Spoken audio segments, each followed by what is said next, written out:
Welcome, my name is Brian McLogan, and in this video what I'd like to do is just kind of run through my notes as well as my teaching that I did for implied domain in my class. So I'm not going to spend as much time as I did obviously in the classroom. I'm going to kind of run through this rather quickly, but I wanted to kind of present you with the notes so therefore I can kind of copy down my answers to provide to my students. So it's a quick, easy way for me to, provide the extra notes. And then obviously for those of you that are in need of some help of identifying the domain, you're going to get a little benefit as well. So basically what we wanted to look at in this lesson was how to identify the implied domain, basically comparing that from a table to a graph, how to know what the domain of a function is without knowing what the graph actually looks like, and then also being able to write that in some different forms. And basically in my class, we focus on the interval notation.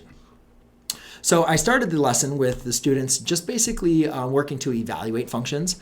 And I just wanted to, again, refine them. We were kind of talking about functions, and I just wanted to be like, hey, let's remember what a definition of function. You plug in and you get something out. So what we did is we just, evaluate. I asked them to kind of spend some time plugging in the values of the function. And remember, when you are, evaluating for f of -1, you're basically replacing the x value with your value. And in this case, we simplified to have to give you the square root of 1, which is equal to 1. And then basically I just expected them to be able to do the rest of this and figure out those values. So I didn't say you need to go crazy on this, but I just wanted them to kind of figure out some values here, square root of 8, and then, simplify them from there. So I'm just going to go ahead and plug them in. I'll evaluate this one again just so you can kind of see what I'm doing. Basically, I'm just doing this a lot in my head to make sure that they get the answer. They make sure they have their correct answers. Okay, then you plug in -2 and you get 1 over 0. Some students remembered, that you can't divide by 0, and some students used I there, and that's fine. It's nothing that I was probably, just kind of looking for. Just kind of open some rules, just kind of say, hey, see what you guys want to do. All right, so then when we kind of looked at it, and we kind of talked about this, and we say, hey, does anything kind of, stand out to you, right? Is there any kind of general rule for things that you could divide by and that you couldn't divide by? And basically, students found kind of two issues here. We have an issue with taking the square root of a -2. They remembered from, algebra 2 that introduces our complex number system. You can't take the square root of a negative number, as well as you can't divide by 0. None of them really knew exactly why, that it makes sense, but they knew that, you can't divide by 0. It's something we kind of tell them. So then I said, all right, let's go and take a look at graph then and kind of make a little bit more sense of this. Okay, so by looking at the graph, what I basically showed them is I said, all right, here's the graph, right? And you can see this graph goes all the way to -2, and then it goes to it goes to all positive numbers. And then I took the values that I wanted them to use, and I plugged them into the table. And when we go ahead and highlight that, you can see that all the points here are defined on the function. They're all a part of the domain. They're all x values in the function. And that makes sense because when we plugged them in, we got an answer, we got an output or value. Except for one point. And that one point was the one that we had an issue with, which was -4. Now, yes, you could say it gives you a value in the complex number system, but when we're dealing with the domain of a function, we're only looking for the real numbers that make up, the function is defined by. So therefore, we can see that -4 is undefined. It's not in the domain. And then we went over to and say, all right, well, let's go and take a look at the next one. And when I go ahead and let's use red. So I go ahead and graph x plus 2. We notice there's kind of an interesting thing. It doesn't look like it's going to be defined for all values again. And then I go ahead and plot the points. And you can see again, all these points that we created from our table make up this graph. Except there's one, again, point that is not defined in the domain, and that's -2. And lo and behold, what do you know? -2 is the value that makes, again, the denominator equal to 0. So then I said, all right, well, let's kind of summarize again what we have found, or at least what we understand from there. All right, so the main thing from looking at these two problems, we recognize that we could not divide by we couldn't take the square root of a negative number, and we can't divide by 0. So, basically I just said you cannot take the square root of a negative number. And again, you can't take the square root of a negative number in the real number system, right? Square root of -2 takes us to our complex number system, I square root of 2. So if we're trying to remain real, we can't go ahead and take that square root of that negative number. On the same set, we cannot divide by 0. That was the other problem. We cannot divide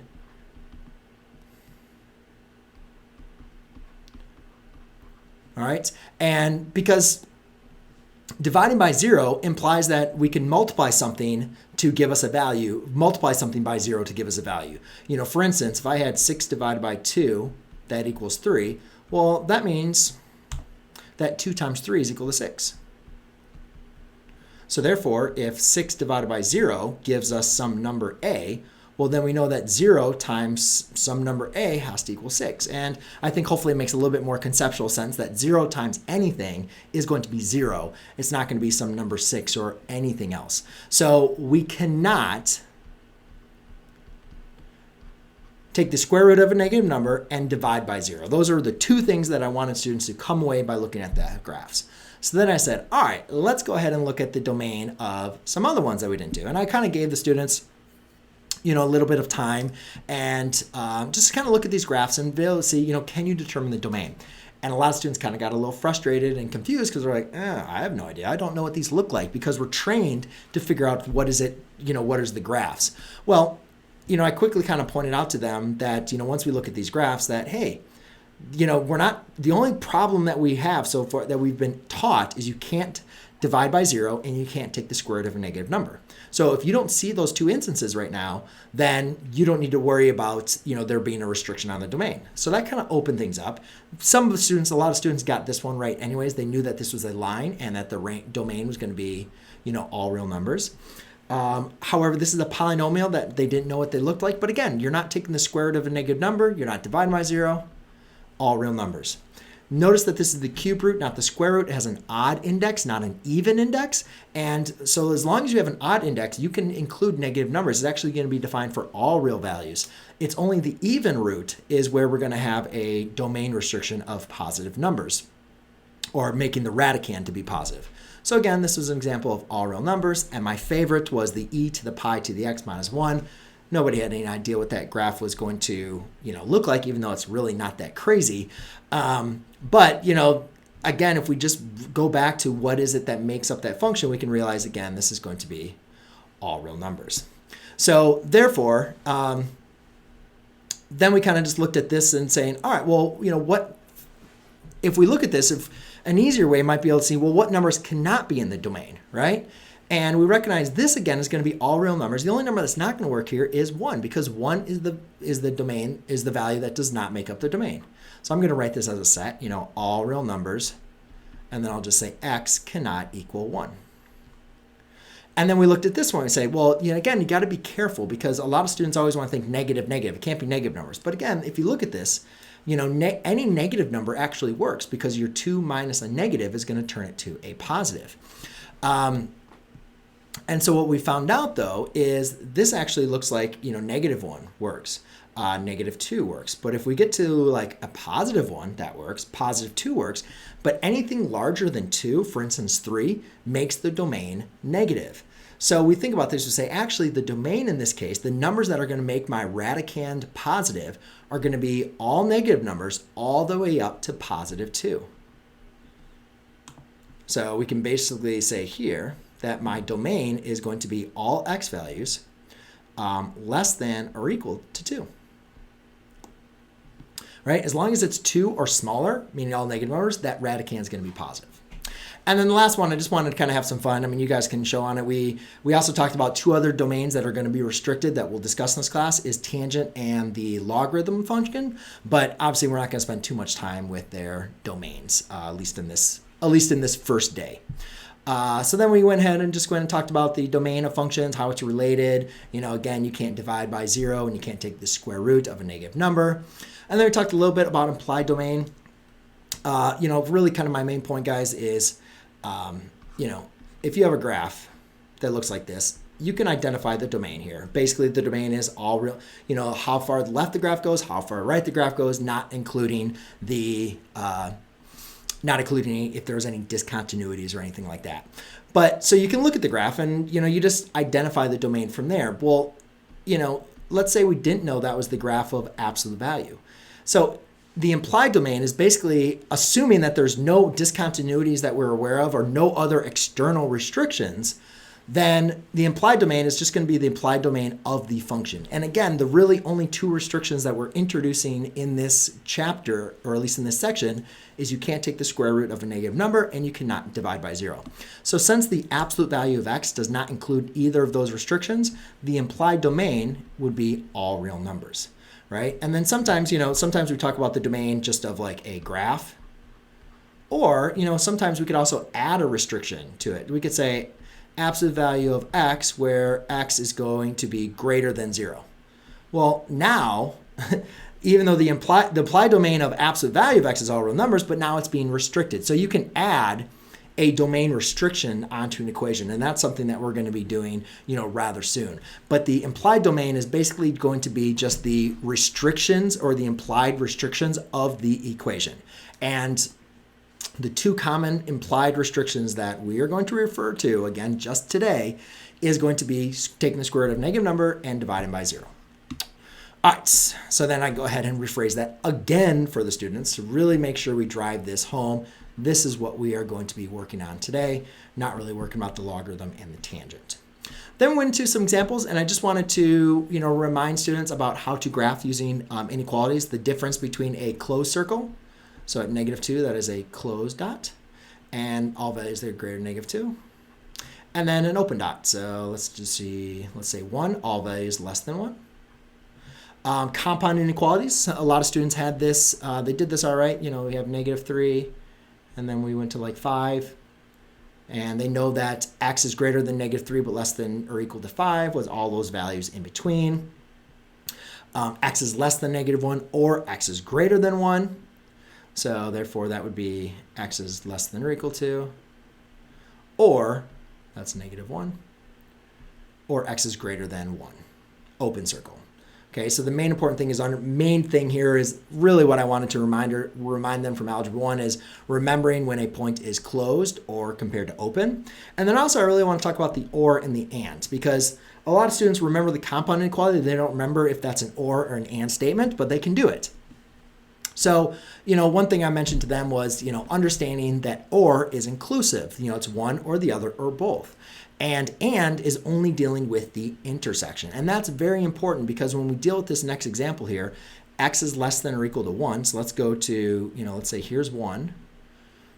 And no, here's 1. And here will be -3.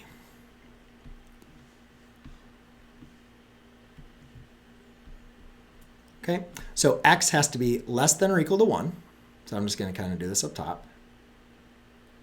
But x has to be less than -3. So now you can see that these graphs kind of like, they kind of overlap each other, right? Well, if we're dealing with the and, that means we have to find the intersection. Where do these graphs intersect each other? And hopefully you can see that these graphs do not intersect each other at 1 or any number between -3 and 1. They don't intersect each other at -3. They only intersect each other from -3 all the way to the left. All right? So -3 going on to the left. So when you're dealing with and, you got to make sure you include only where it's true for both inequalities. If this was an or inequality, this is the and just to do a little bit of teaching for the or, if this was an or, it's going to be one or the other or both. So that inequality would have looked like this. It would have included, and then would all values less than 1. Because all values less than 1, one or the other inequality or both of them are going to be defined. So we did that, and then I kind of broke them up into saying, all right, well then what about the domain? Can you graph the set of x values on the domain? And remember, the domain is the set of all x values. So it makes sense that we can represent any domain on a x-axis, right? Because if we don't want to graph these, a lot of people, thought about graphing them. That's on an x and a y-axis. That's like graphing the domain and the range. We just want to look at the domain that makes up the function. So the first one is, it might be helpful to understand the domain here, which is just a list of the x values. So if I had a graph that was going to represent the domain, I could just go ahead and say, well, the domain is the set of x values that make up those coordinate points. So therefore, I'm just going to have some nice little closed dots. And again, I'm just doing a little number line here that doesn't really have good tick marks, so sorry. The next one, y equals x squared minus 3x. Well, hopefully you might have seen that that's a quadratic. That's going to be represented for all real numbers.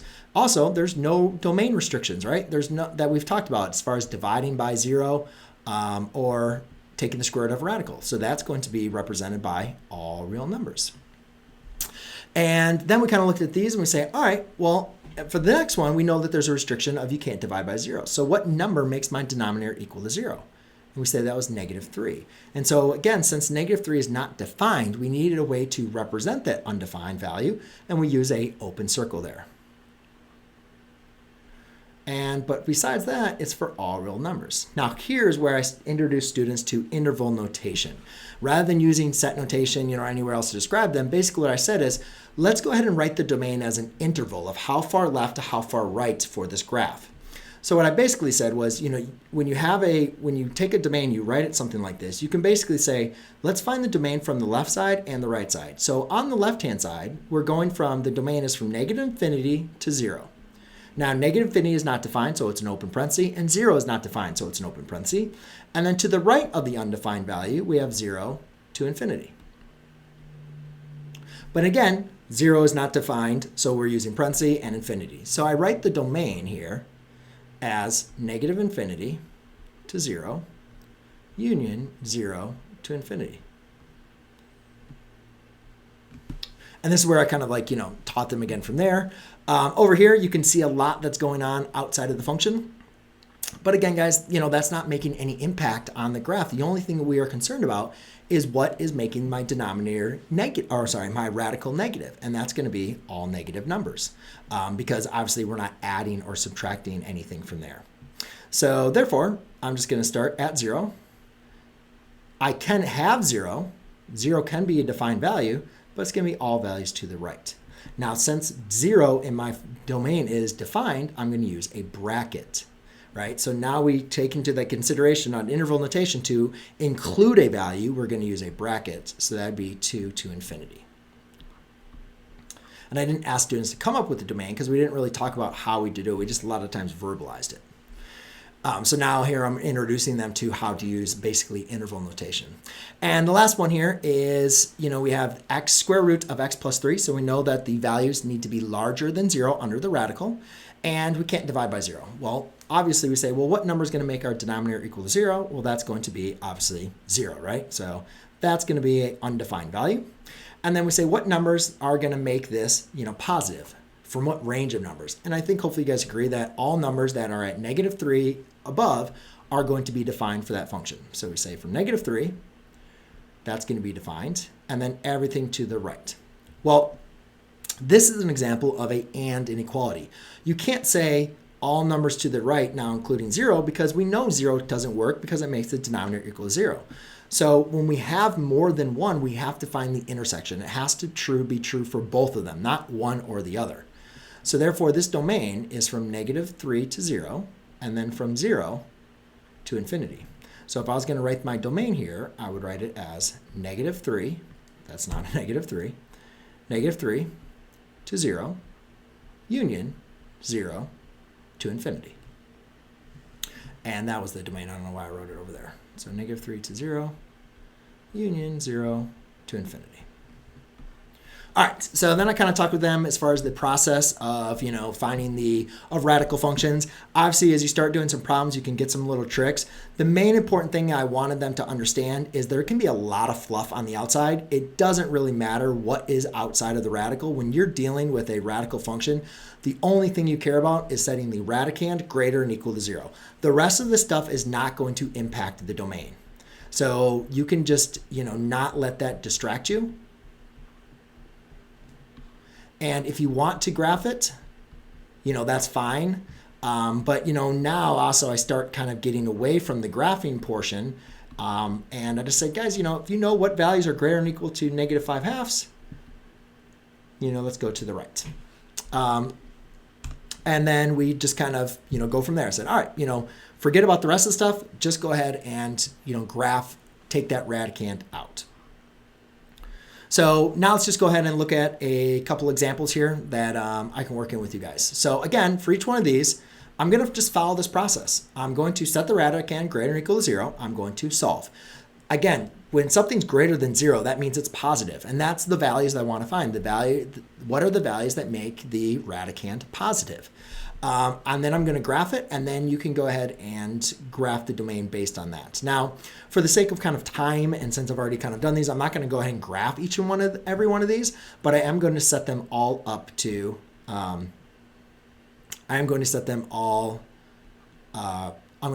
up the inequality for these ones. So 3x greater than or equal to 0, that means x has to be greater than or equal to 0. So therefore, all values that are larger than 0, 0 is defined to infinity. And then we did b, x minus 2 greater than or equal to 0, x has to be greater than or equal to 2. So then we go to infinity. And then we do c.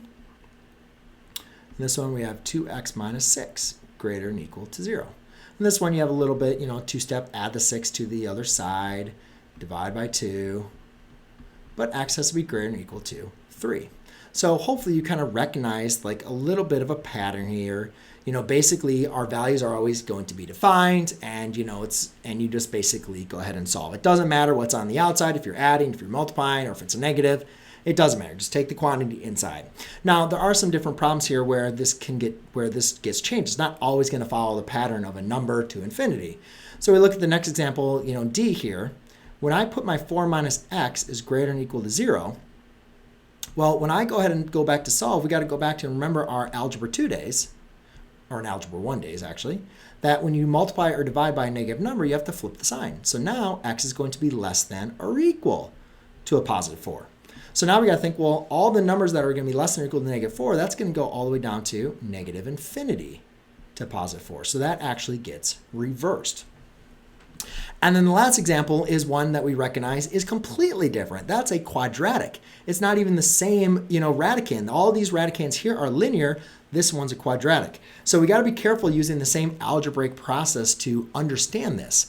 The best way to really understand this, one way I gave this to students and a lot of them got stuck. And I said, best thing you guys can do is just guess and check. A lot of students, gave me answers like x has to be less than 2 or x has to be greater than 2. And I said, okay, well then what about 3 or what about negative 3? Well, when you plug in 3 or you plug in negative 3, just like the warm up, then you figure out that that's going to give you 9, positive 9, right? And 4 minus 9 is a negative 5. So 3 and negative 3 are not in the domain. And you can keep on getting smaller.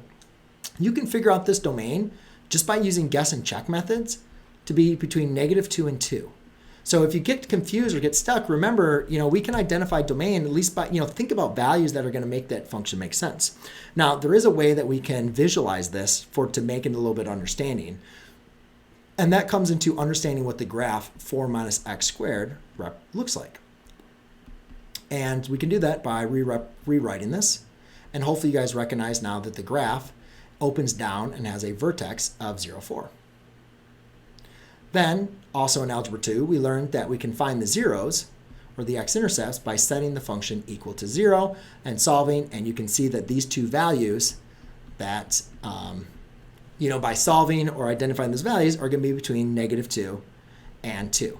And again, that makes sense because what we're looking for is what is the values, what are the x values that make 4 minus x squared, the y values, positive. And you can see it's all x values between negative 2 and 2. But again, I also say, if that's a little bit too much because we haven't really practiced graphing yet in this class, I said, refer back to the guess and check method.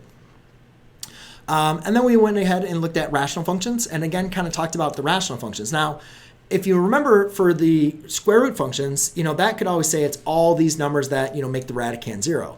Whereas the rational functions was a little bit more restricted, meaning really everything worked, just for the numbers that made the denominator equal to 0. And that was usually like 1 or 2 numbers that made the denominator equal to 0.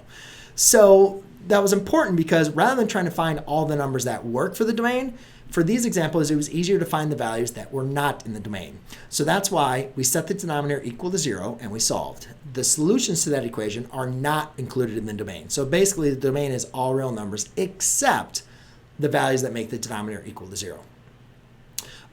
So for instance, again, what values make this denominator equal to 0? You could probably do this in your head, but I told the students, just practice setting the equations, because sometimes you're going to get equations that you can't do in your head, and you're going to need to remember that you set that equation equal to 0. Now, 2 does not work, all right? So again, going back to at least the number line system, at 2, we have an open circle. Everything else works. So therefore, my domain is going to be from negative infinity to 2, and then from 2 to infinity. And I can connect those two domains on either side just by using the union symbol. All right? And then we kind of worked through, some examples, and I had the students basically just take, 3x, set equal to 0, and then they said, all right, well, x, when x equals 0, it's not in the domain, so that's negative infinity to 0, union 0 to infinity. The next one here, x plus 4 equals 0. That means x equals negative 4 is the value that makes the denominator equal to 0. So that's from negative infinity to 0. Union, 0. What am I doing here? That's negative infinity to negative 4. Union, negative 4 to infinity. I'm going to skip over this example here real quick and work on this one. Again, this one has a negative in front, and some students, I did get some students made a mistake. They put the negative down below, and that's fine. Just make sure you distribute that. If you're going to put that negative down below with an expression, just make sure you distribute it. The easy way to do it is not to worry about that negative and just put it up top instead of in front, because a negative can go in the top or in the bottom or in front. All right, but it's probably easier to solve the domain without worrying about a negative number in front. So typically just put it in the front and you'll be fine. So therefore I have 4 plus 3x equals 0. And therefore doing a little solving, x equals negative 4 thirds. And therefore negative infinity to negative 4 thirds. Union negative 4 thirds, comma, infinity. Okay. That's the wrong one.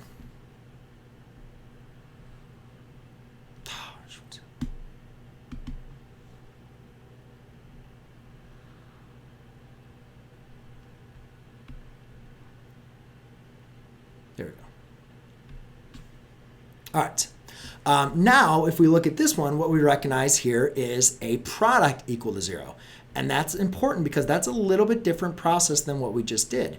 If we have a product equal to 0 and we need to figure out the values that make that equal to 0, we need to apply the 0 product property. So therefore, we can basically set each product equal to 0 to go ahead and solve. So therefore, we get x is equal to 3 and x is equal to negative 1. Now, to understand this one, I like to kind of graph it because this is the first time we did a problem that's like this. So what I'm basically going to do here is I'm going to put a negative 1 and a 3. I'm going to put an open circle and an open circle. So we have everything is defined for this function except for negative 1 and 3. So we have everything to the left, undefined. Everything between negative 1 and 3, defined. And everything 3 greater than 3, defined. So again, just write the domain of each and every section. So we have negative infinity to negative 1. We have negative 1 to 3. And we have 3 to infinity. And then all we're going to do is just connect them using a union symbol. Now notice this was a denominator that was factored out. We could apply the 0 product property because we had our product written as a product, and then we just set it equal to 0. Well, in this next example, we don't have that. We have 2 x's. And if you remember from our quadratics, when we're solving for like 2 x's, you could use the quadratic formula. Preferably, you want to use, quadratic formula or factoring. And again, we want to use factoring because factoring is the process of rewriting it as a product. And if we can rewrite it as a product, we can apply the 0 product property. So what I recognize here is I can factor out the x to give me x times x minus 2 equals 0. Therefore, x is equal to 0 and x minus 2 is equal to 0. So therefore, x is equal to 2. Now you guys can see my function is undefined for 0 and 2. So now I'm just going to write my function with all those values except 0 and 2. And now that I kind of have the general pattern, I'm going to write it to include all the values except for 2, 0, and 2. And if you're a little bit stuck or you're a little bit, want that to go a little bit slower, just graph it. Take a look at the graph like this, and then just draw the domain for each and every process in there. All right, last but not least here was the radical rational functions. That's basically when we had a radical in the numerator, in the denominator, or in both. And the main important thing on this case was understanding that we are going to have more than one restriction, so we need to take both restrictions into account. Basically, we need to make sure that we are using the and. We're finding the intersection of the two restrictions. So I kind of gave them some, notes to kind of follow. But in reality, we can just look at these problems and say, I have a radical. If I know I have a radical, right, or a square root, then I know that I need to follow this restriction, right? If I see I have an expression in the denominator, I know that I need to figure out the values that make the denominator equal to 0. And not only that, I have this restriction and I have that restriction. So understanding, going back to the original portion of the lesson, I got to find the intersection of those two domains. You just can't only satisfy one restriction and not satisfy the other. So the first thing I do, let's go ahead and solve for this restriction.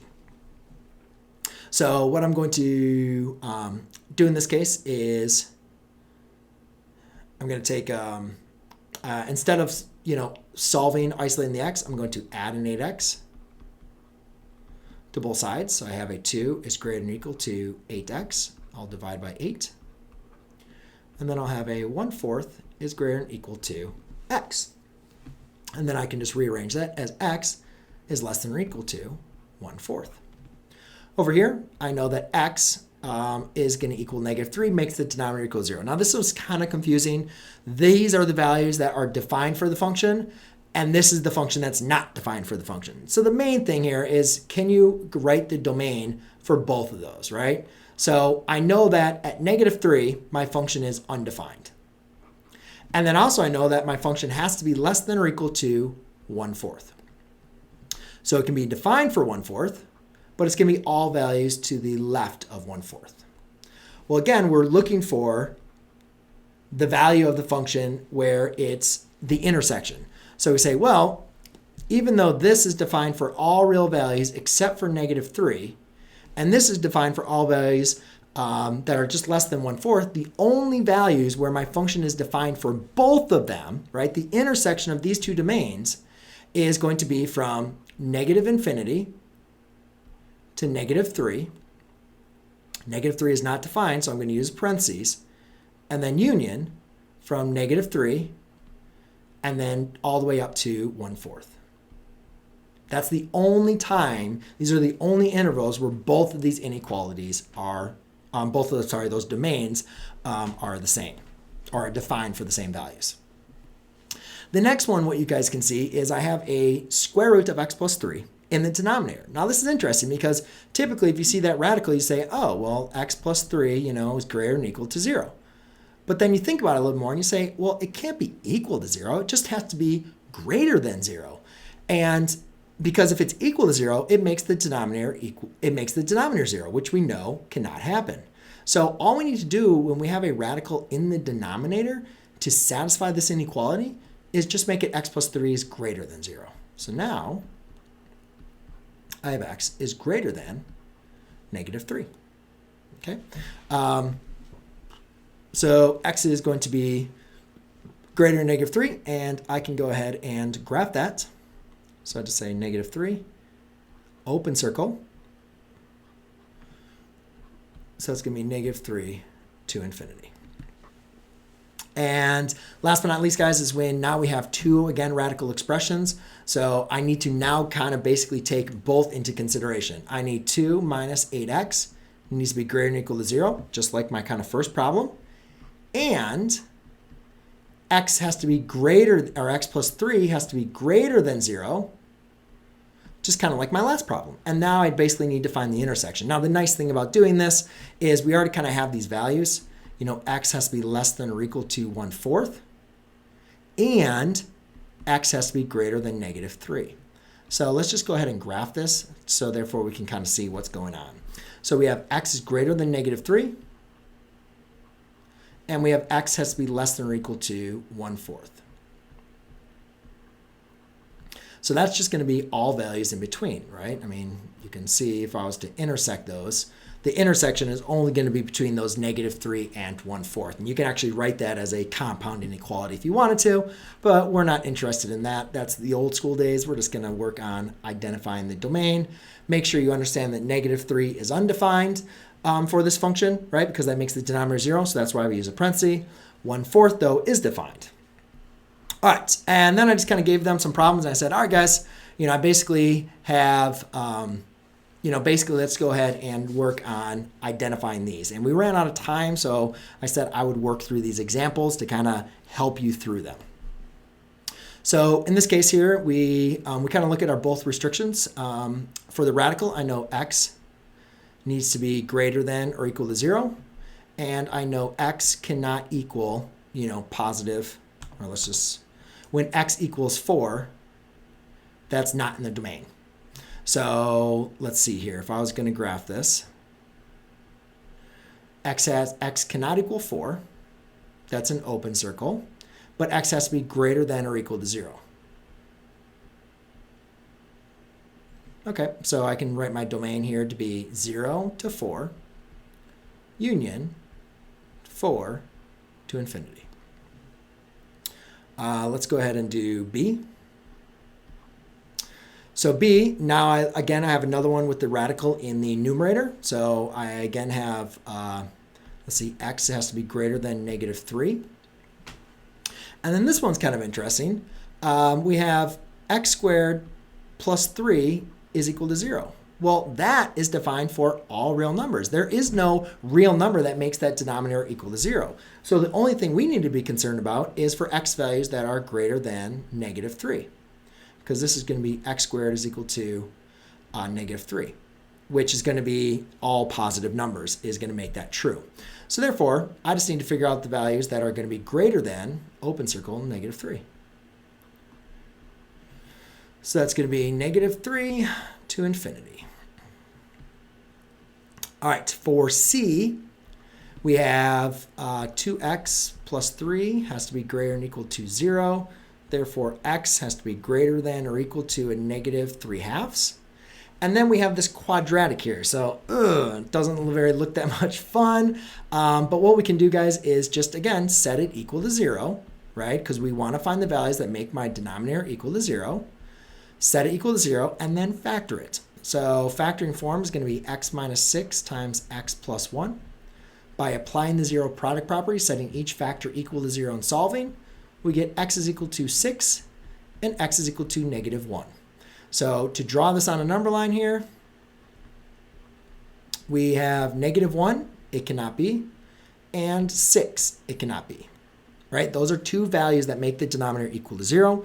And then we also know that x has to be greater than or less than -3/2. So -3/2 is going to be down here. So it has to be larger than -1, and then larger than here, than 6, and then from over there. So this domain is going to be a little bit of fun here. So it's going to be -3/2 is defined, all the way to -1, open circle, union, open circle, -1 to 6, open circle, union, 6 to infinity. Okay, so again, the basic thing, I'm just finding the domain for each one of those sections, and that's exactly what I am, trying to advise here. All right, let's go ahead and look at D. D in this case, you guys can see that 3x minus 6 is in the denominator. So I'm just going to say 3x minus 6 needs to be greater than 0. Add the 6, divide by 3. X needs to be greater than 2. So therefore, I'll just say 2 to infinity. And then last but not least here, I'll try to fit this one in here, is E. So we have two radicals. We have one radical in the numerator, so we know x plus 1 has to be greater than or equal to 0. So x is greater than or equal to -1. And then we have 1 minus x has to be greater than 0. So therefore, 1 has to be greater than x, or x has to be less than 1. All right, so we need to graph x is greater than -1 and x is less than 1. Well, if you kind of look at a number line here, x has to be greater than or equal to -1, but less than 1. So therefore, that's going to be the intersection. Again, we need to find the intersection. That's going to be true for both of them. So that's going to be from -1 to 1. Open parenthesis. All right, so looking at the removable discontinuities, that's something we previously looked at as far as being a hole. And when we looked at the graph, we saw a hole was like an open circle. And also then we had like a vertical asymptote was another discontinuity where it was not defined inside of the function.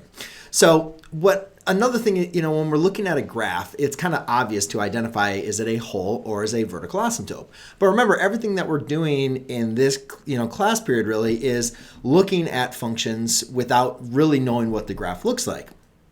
So one of the things that we want to be able to determine is it what type of discontinuity is it? Is it a removable, is it a hole or is it an asymptote? And to understand if it's going to be a hole or an asymptote of the graph, we need to understand the algebraic process of where that discontinuity comes from. And that's going to be another way we can describe this as removable or non-removable. So the best way that I learned to, or the best way I like to really kind of describe this is forget about the definitions here. We know that when an expression defines an undefined value. Okay, so we have an undefined value. That means a value that's not in the domain. So let's go ahead and just figure out what the domain would be here. So if I was going to figure out the domain, just like what we've practiced in this lesson, I'm going to set the denominator equal to 0. And then I'm going to use the zero product property to solve. And therefore, I have two discontinuities. I have two values that are not in the domain. But it's very important. If we were to look at this graphically, we would know there are two values that are not in the domain. And those two values could either be holes or they could be asymptotes. Now, to determine which one it is, that's why we use these expressions here, or we use these definitions, if the expression that represents the undefined value is divided out. So what does that mean? Well, basically it means is here's our, our function. And if we wanted to simplify this, we recognize that we have our expressions are separated by multiplication. So therefore we can apply the division property. And we see that x plus 1 is the exact same expression. So therefore they can be divided out. So therefore what we can say is the expression x plus 1 can be removed out, right? Because when you write the simplified version of this, you're left with x minus 4 over x plus 3. So again, therefore, x plus 1 is a removable expression. Now again, what discontinuity represented x plus 1? Well, that was the discontinuity x equals -1. So therefore, we can say, at x equals -1 is a hole because that got removed. Or we could also say, it's a removable discontinuity. That's another question that, possibly is going to be asked. Where's the removable discontinuity? That's what you're looking for as a hole. You're looking for a discontinuity. Again, it has to be a discontinuity that can be removed. So when we're looking at something, did I miswrite these? Removable discontinuities. Oh, I guess I forgot to write. That's supposed to be a non-removable discontinuity. So non-removable discontinuities produce vertical asymptotes on the graph. And again, we don't need to see the graph to know it's a vertical asymptote if we can understand that there's a discontinuity that is non-removed. So the same idea, you notice I'm doing the same problem here. We have x minus 3 and x equals 1 is our discontinuities. And that gets removed. So therefore, we're left with x minus 4 over x plus 3. Now again, we have our undefined value in this function is still x equals -3. Just because x plus 1 got divided out, x equals -3 is going to make this denominator 0, but it never got removed out. So therefore, at x equals -3 is a vertical asymptote or a non-removable discontinuity. Now, it is very important to understand that just because it gets divided out doesn't mean that x equals -1 is not a defined value or is somehow now a part of the domain. X equals -1 is still a undefined value of the domain. It is not in the domain. Like the domain of this function, even though we can simplify it, the domain is still negative infinity to negative 3, union negative 3 to negative 1, union negative 1 to infinity. So please don't, divide this out, simplify it, and then just do the domain without negative 3. Both of these values are not in the domain. Just since it's removed, since this is a removable expression, that x equals negative 1 is a removable discontinuity and referred to as and shown as a hole on the graph, whereas the non-removable discontinuity is going to be our vertical asymptote. All right, so let's go and get through just a couple examples so you can kind of see, again, the process. And the main thing I like to do here is simplify. And you can notice in this, what we kind of previously talked about was, factoring. And that's basically what we want to do in all these expressions, these rational expressions, is practice ourselves with factoring. So that's exactly the first step that we're going to want to do is simplify these by factoring. So I'm going to factor out the x, and that's going to leave me with a x plus 3. And then let's see, what two numbers multiply to give you 6, add to give you 5. So that's going to be x plus 3 times an x plus 2. Okay, I can simplify this. I can divide out the x plus 3's. That's going to leave me with a x plus 2. So therefore, I can say at x equals negative 3. Again, where did negative 3 come from? All I'm doing is I'm setting each term to each expression in our denominator equal to 0 and solving. So when you do that, when you set x plus 3, x plus 3 equals 0, you get x equals negative 3. I'm just kind of running out of room, so x plus 2 equals 0. Therefore, x equals negative 2. Now, at x equals 3, there is a hole. And at x equals negative 2, there is a vertical asymptote. So I'm just kind of writing a little shorthand for sake of time. The next example here, we notice that we have some, I kind of notice I can factor out a GCF first.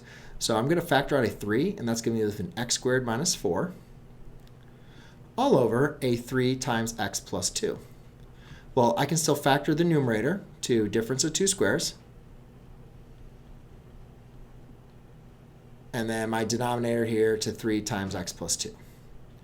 All right, so now here's something that's really kind of interesting. We see that the 3x plus 2's divide out, as well as the 3's divide out. So therefore, we're just left with the expression x minus 2.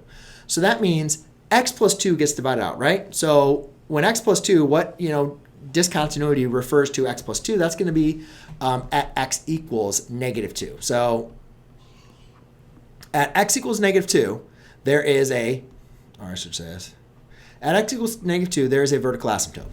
Now, what also students would like to do is they like to say, oh, well, at 3, there's a hole, right? Because they're so used to when things divide out, there's a hole. But again, 3 is not a discontinuity in this graph. Remember, for it to be a hole or an asymptote, it has to be an undefined value in the domain. 3 is not an undefined value in the domain. The only undefined value in the domain is negative 2. Negative 2 is the only number that makes my denominator equal to 0. So just because 3 gets divided out does not make it a whole. All right, so you just got to make sure it's a discontinuity before you're describing it. All right, next one. I recognize that is a perfect square trinomial. What two numbers multiply to give you 4, add to give you 4. So that's going to be an x plus 2 squared, or I'm just going to write this as an expanded form. That's usually a little bit easier to simplify. And then I have what two numbers multiply to give me negative 2 and positive 1. So therefore, that's going to be an x minus 2 and a x plus 1. Okay, and so what you recognize is even though they look very close, one's positive, one negative, you can't divide them out, right? They have to be the exact same expression. So therefore, my discontinuities is at x equals 2, there is a vertical asymptote. Actually, let's do at x equals 2 and x equals negative 1. There is a vertical asymptote. Next example, we have 3x divided by x squared plus 1. So again, we can't really notice anything to factor here. So let's figure out where our discontinuities will be. Well, if I set x squared plus 1 equal to 0, and I go ahead and solve, what we recognize here is we're going to get x squared is equal to negative 1. And we know in the real number system, there are no numbers where x squared is going to equal negative 1. So therefore, this function is defined for all real numbers. You can see you're never going to divide by 0. No matter what number you plug in for x, you're always going to get a number, not 0. So therefore, this function has no discontinuities. So therefore, the domain is all real numbers. So there are no wholes or asymptotes. Which I guess I could have written, that's a possibility. All right, and last example here. Let's see here. Can't really do anything with the denominator, but in the numerator, looks like we can factor out a 2x. So therefore, we're going to be left with a x plus 4 and divided by an x. Again, you can see that what values make the denominator 0? That's 0. So we can say oops, let's not do that yet. Let's simplify this. If we divide out the x's here, we're going to be left with a 2 times x plus 4. Again, make sure you're not calling negative 4 a discontinuity because that doesn't make the denominator 0. The only value that makes the denominator 0 is at x equals 0. And since that does get divided out, is a whole. So at x equals 0, there is a whole. Okay, so ladies and gentlemen, that's basically what we went ahead and covered. And then we just kind of ended up with a reflection on what they felt that you understood. And feel free, guys, to comment in on this video. Let me know as far as your reflection through my explanation through this kind of lesson. I know it was a little bit long, but obviously that was kind of going through all of the examples. But what are some things that you felt like you understood, or maybe some things that maybe you had a tough time? And I'll be more than happy to look back into the comments and see how I can better assist you, and look out for the next lesson.